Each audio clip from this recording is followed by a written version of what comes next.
Rev up your engines!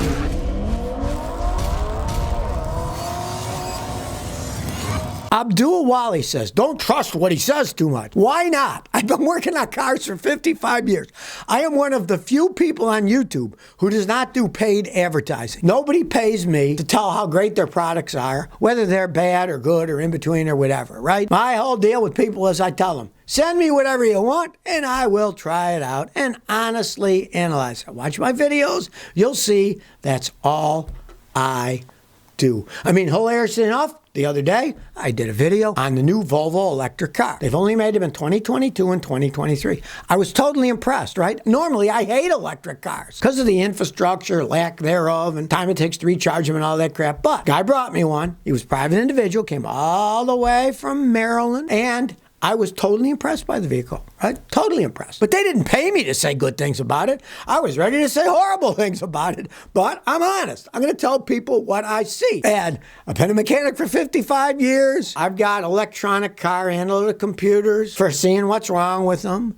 Now, that's another reason I'm not a big fan, because I know how to fix them. And man, they are expensive things to fix.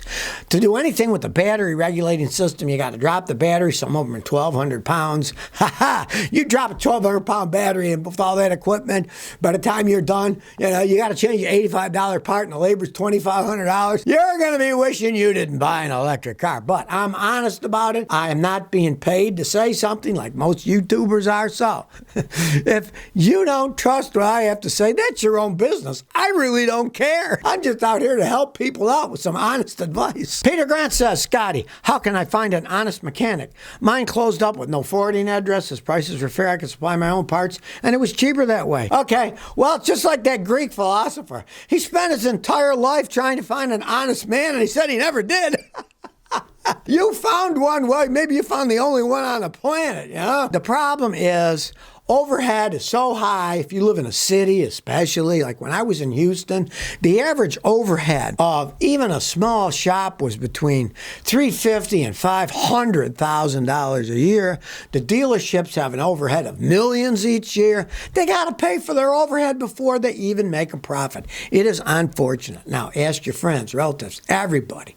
Or watch all my videos and do it yourself. I'm telling you, there's a lot of stuff you can do yourself. Brake jobs, water pumps, changing alternators. It's not that hard to do with limited amounts of parts. Even an $80 scan tool can give you an awful lot of information. Watch my videos. You can learn a lot, because I'm telling you, it's really going to be hard as time goes on to find honest mechanics. They got too much overhead that they got to charge you just to even break even. That your guy probably just retired and he had enough with it. It's sad but true. There's hardly any of us left anymore. Ask all your friends. You never know. Maybe one of your friends knows one. Tim Warhite says, Scotty, Mercedes, Audi, or BMW, which is the least worst of the three if someone is insistent on a German car? All right, the truth about that is it would be Mercedes-Benz, but only, and I mean only in capital letters, one's made in Germany. They make them all over the world. If you got to buy a German car, get a Mercedes that came from Deutschland, one that was made in Germany. Or Austria. They make some of them in Austria, and they're the same Germans, Austrians. They speak the same language. I mean, come on. But the other ones, forget it. Doesn't matter where they're made. RPK340 says, Scotty, why do Honda still use timing belts on their V6s in 2023? I always wondered that myself, but it comes down to one thing, cheapness. They don't want to redesign a design that's worked for years. And they're all talking about, we're going to electrify, so they don't want to put too much money and change in their internal combustion engines. They think, how much longer are you going to be making them? It's weird. Everybody else in the world's using timing chains, but they have a design, they're building it that way, and away they go. They make good engines, but I would much rather have a solid metal timing chain like in a Toyota or even a Ford or Chevy than a rubber stupid timing belt, right? I mean, at least they haven't gone to some of the stuff like Ford and Volkswagen has, where they have timing belts that are soaked in oil inside the engine. And they say, oh yeah, they'll last forever. Come on now. A rubber belt soaked in oil is not going to last forever. A chain, yes, because chain is metal, soaked in oil is lubricated. It can last a really long time. 400, 500, 600,000 miles if taken care of, right? But not a rubber belt. That's even dumber than what Honda's doing. Matsky says, Scotty, what do you prefer, aluminum alloy engine or an iron cast one. A cast iron engine is, by very nature, a stronger engine that can take a lot of abuse. But it's old school, right? Now, Toyota's been making aluminum alloy engines for decades and decades, and they work fine. My old Matrix, it's 17 years old. It's aluminum. It doesn't burn oil. My wife's Lexus, it's aluminum. It doesn't burn oil. I like the way Toyota makes them. Now, that said, I wouldn't want a crappy company's aluminum alloy engine because it's going to burn oil. It's going to have problems like Fiat's, Chryslers, a lot of the GMs. They burn oil because they just don't make the aluminum alloy engines correctly and they end up burning oil. She says, do you like modifying your cars or keeping them stock? I keep my cars stock because I have Toyotas and Lexuses. I want them to last forever. They're perfectly fine the way they were designed, right? The Lexus is smooth and comfy and zippy, and the Matrix is actually relatively zippy, and it gets 37 miles a gallon on the highway going 75 miles an hour. So why would I want to modify anything on them, They're so well designed in the first place. Now, motorcycles, that's another story. I've always modified them because you want the fastest thing you get your hands on. Put more nickel-plated parts, or I like stainless steel parts to make them look cool, So them, I like modifying cars. Now, I like keeping them stock because I just want them to run forever and not have to mess around with them. Well, here's a dirty little Tesla secret. Tesla has the largest bunch of superchargers supposedly in the world in California at the Harris Ranch Tesla supercharger. But the dirty little secret is some of it is powered by diesel generators. Yes, filthy diesel generators, right? Because it's big, and when they're all being used, there's not enough power in the area to power it. So these giant diesel generators go on. As I said, this electric car nonsense, in that area, even in California, there's not the infrastructure to power this giant EV supercharger. Now, these are the fast chargers, right? And the fast chargers use a tremendous amount of electricity, just tremendous. Some of the setups use as much power as an entire town does, right? So here they are. Oh, look, everybody, we're green in our little electric Teslas.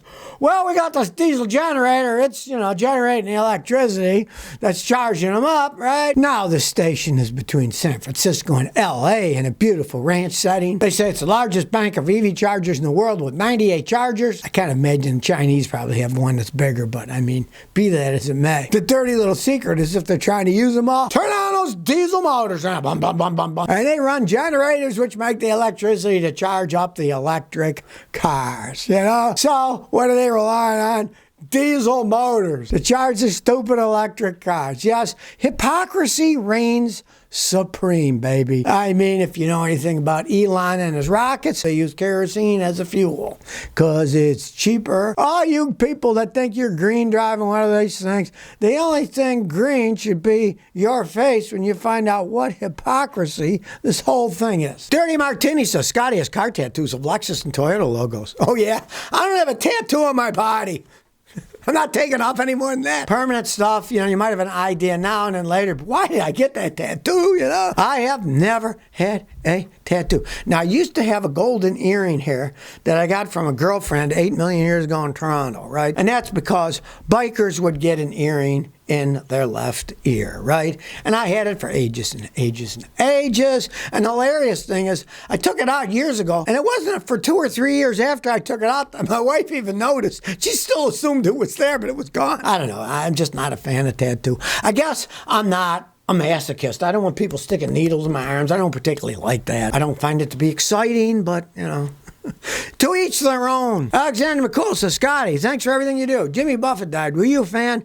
No, I was not a Jimmy Buffett fan. I did not particularly go for his laid back, have a drink and lie on the beach. I would find that an immensely boring thing to do to begin with. I'll tell you a hilarious story. A few months ago, we were in Rhode Island, and my son rented a boat, right? And the guy who owned the boat, it was a sailboat, was from Florida. And he had a big sticker on it that says, "No playing Jimmy Buffett music on my ship." And he was from Florida. He had brought the boat up to Rhode Island for the summer. Big, no Jimmy Buffett music playing. And I agree with him. I just didn't go for that. It's not my cup of tea. And he was like a one-trick pony. All he sang about was Margaritaville, on the beach, pop out, drink beer. I don't know. I just didn't, it didn't grab me. I like more intellectual music, something that's got something to say about society. Maybe, when you're on a short holiday or something, but even after a few days, I get bored with it. So if you never want to miss another one of my new car repair videos, remember to ring that bell.